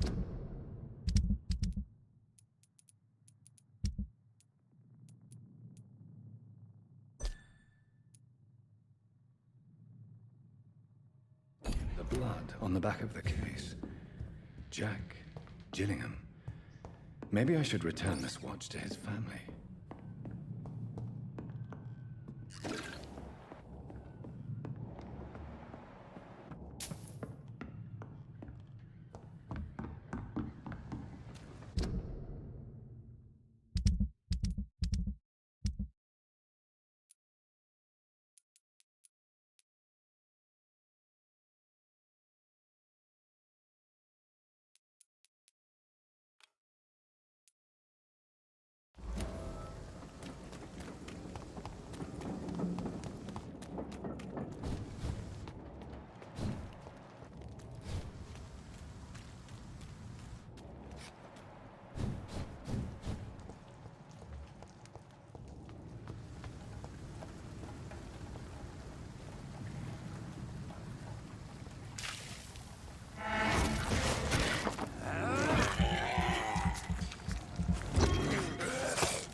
Good evening, sir. Good evening.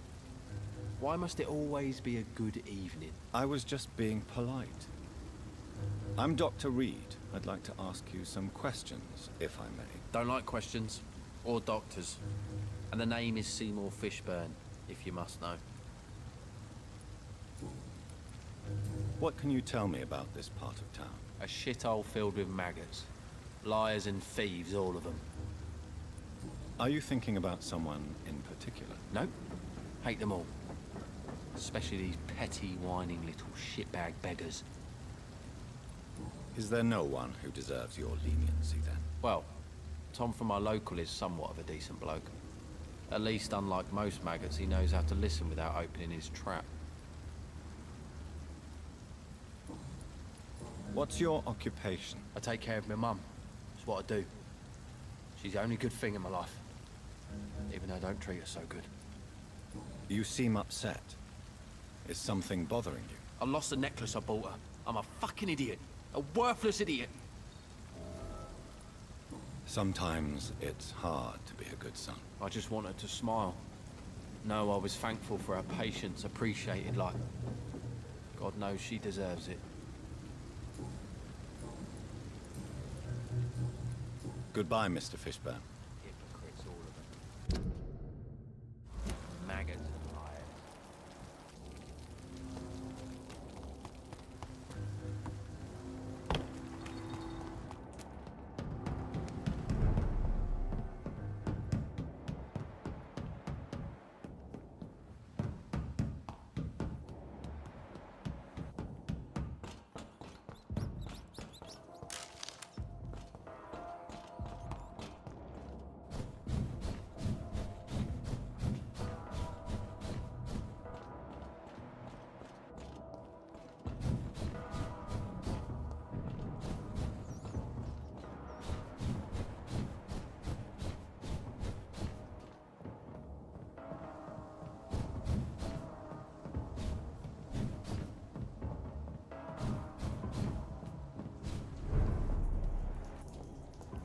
Step away, sir. Steady, boy!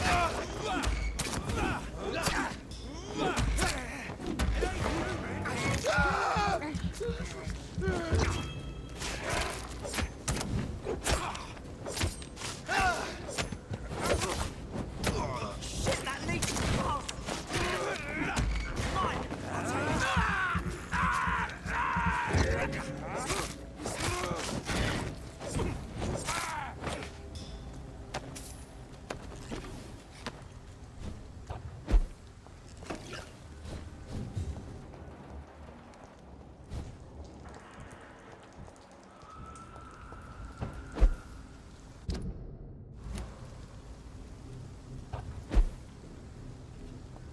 Get them weapons ready! We found one!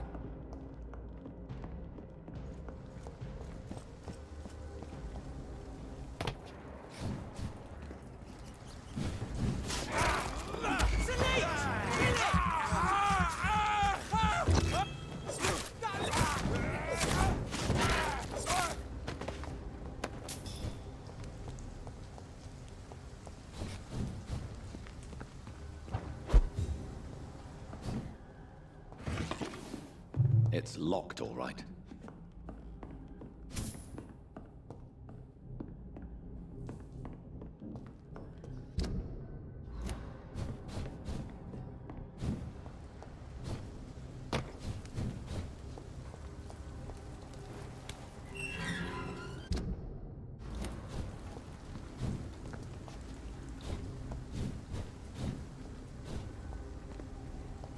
Yes. The place has changed since the explosion, but it was definitely here. I should find some way to pay my respects.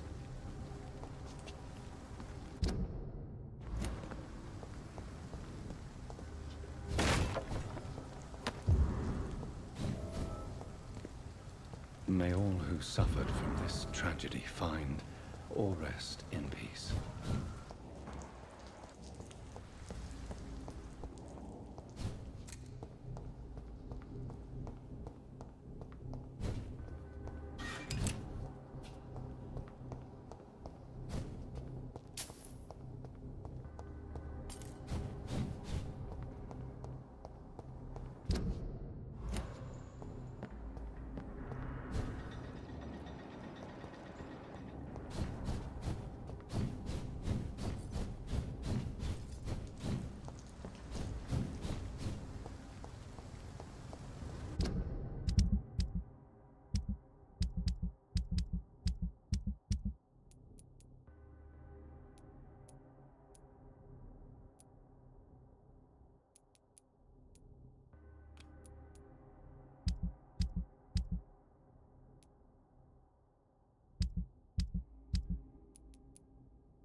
Good evening, Mr. Delaney. I found the location of the explosion, Mr. Delaney. I placed a flower for you where it happened, just as you asked. Really? That's so kind. I never thought someone would... Well, thank you, Doctor. It's nothing, really. And I'm sorry for your loss. What? No, I didn't know them. No car was supposed to park there that day. Stupid bastard, why did he park there? You're the man who hid that bomb. I don't want to talk about it. Leave me alone. How dare you say such a thing?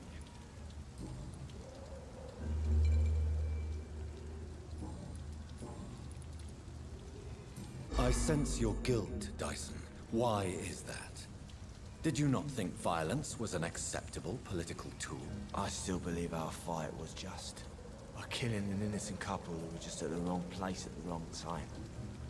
No way.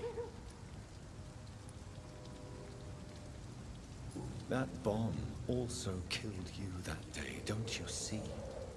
You just die a slower death, drink by drink. I know. Maybe I deserve judgment. Until that day, I'll just be Dyson the drunk, not Dyson the murderer.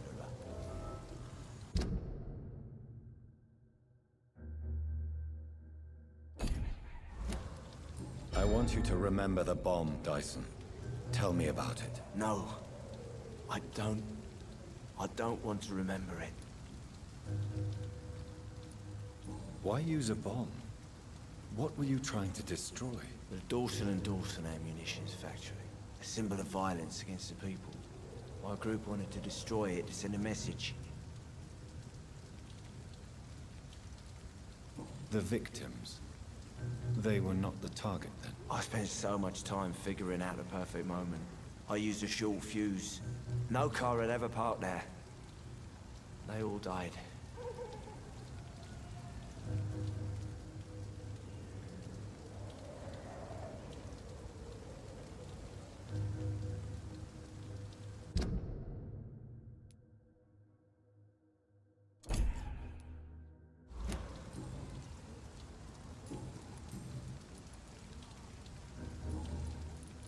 Goodbye.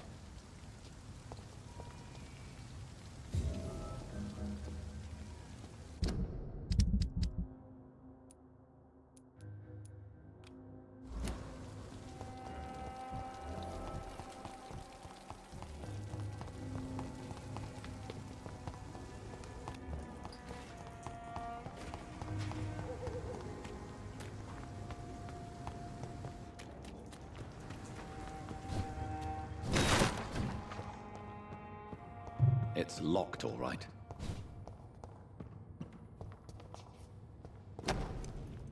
From Seymour to my beloved mother, Stella. Fishburne, that sneaky bastard.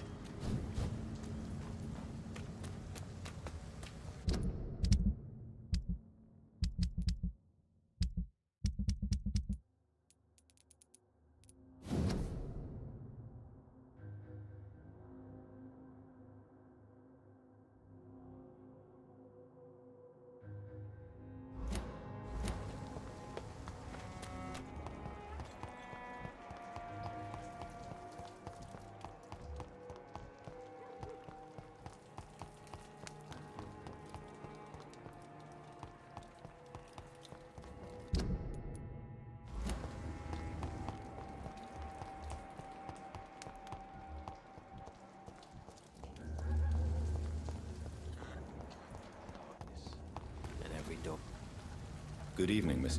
Yeah. I have retrieved the gift for your mother, sir. Great.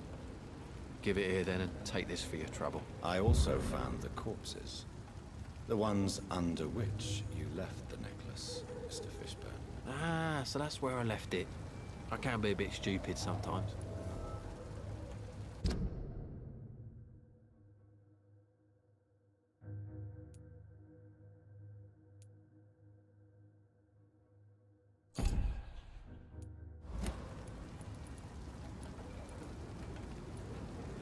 Have you no remorse? You don't even deny your crimes. I have many weaknesses, Dr. Reed, but lying about who I am ain't one of them. You're not a mindless animal, Seymour. Surely you have something to say about these murders. Speak up and I will listen without judgment. Could be right, Dr. Reed. Maybe it'll do some good to confide in a gentleman like you. You being educated and all.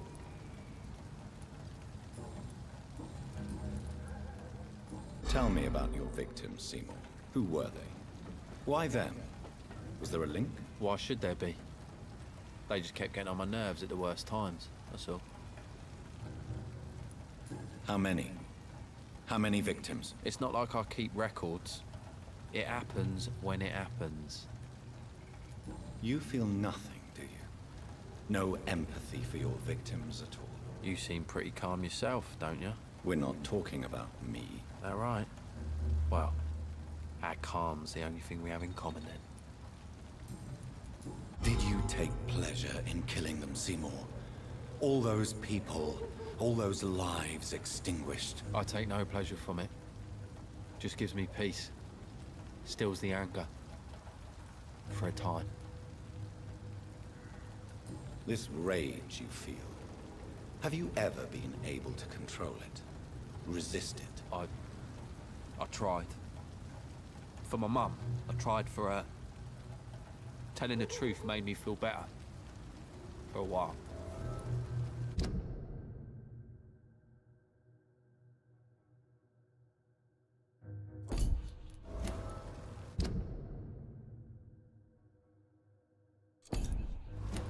Don't you think you should seek help? Talk to someone you trust, someone who cares about you. No. And don't dare speak about me to your colleagues either. Keep your mouth shut tight. Especially about my mum. Why is your mother protecting you, Seymour? I'm her son. She's the only one who knows me. Sometimes I think she knows me better than I know myself. I understand you love her, but can't you see the awful situation you've put her in? Do you think my mum would have a better life if I were dead? She seems so sad to know me sometimes. I understand your mother's situation. Obtaining justice at the price of betraying her own flesh. It's quite a dilemma. It might be my mum's wish that I end up swinging from a hangman's noose. But she wouldn't want to be the one who ties a knot round my neck.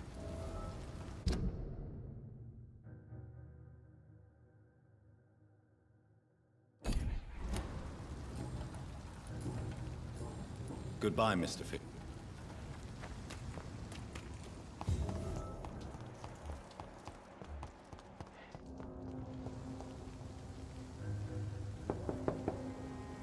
Good evening. Of course. Just grow eyes in the back of that. What can I do? Tell me about these demons Seymour needs your help to fight. Seymour used to be such a happy child. And he is still a helping son most of the time. But when he gets angry, he can hardly contain his rage. All men and women are born innocent, Mrs. Fishburne. But there can be a monster within any of us. Do you think he can be cured, Doctor? Do you think something can extinguish this rage inside my Seymour?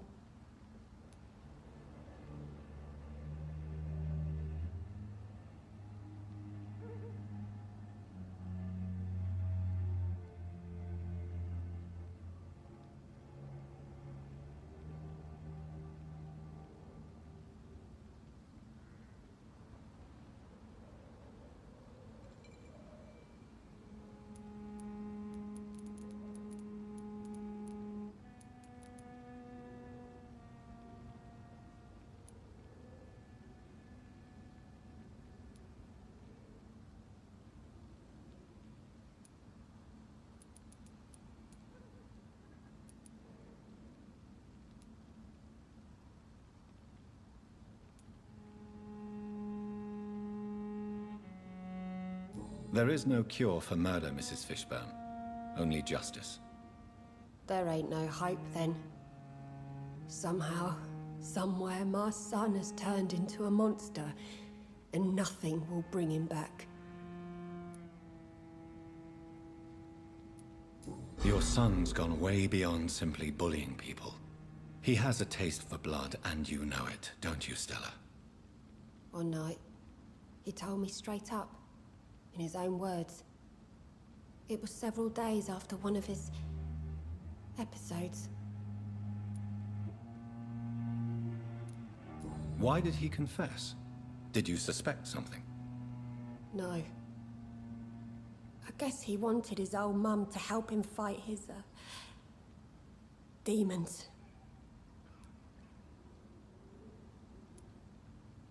Did Seymour tell you everything that night? More than I could stand. The words he used to describe his hate, his rage, how he feels when he's done it.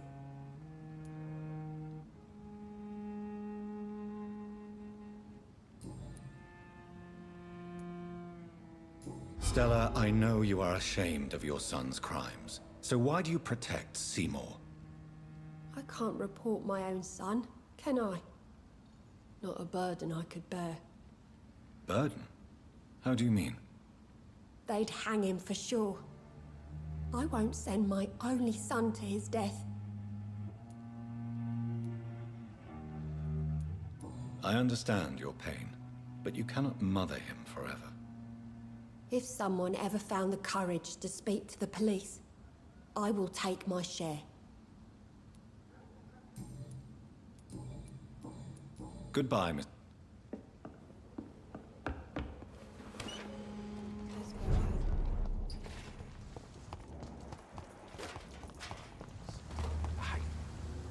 Good evening. Yeah. Goodbye, Mr. Fishburne.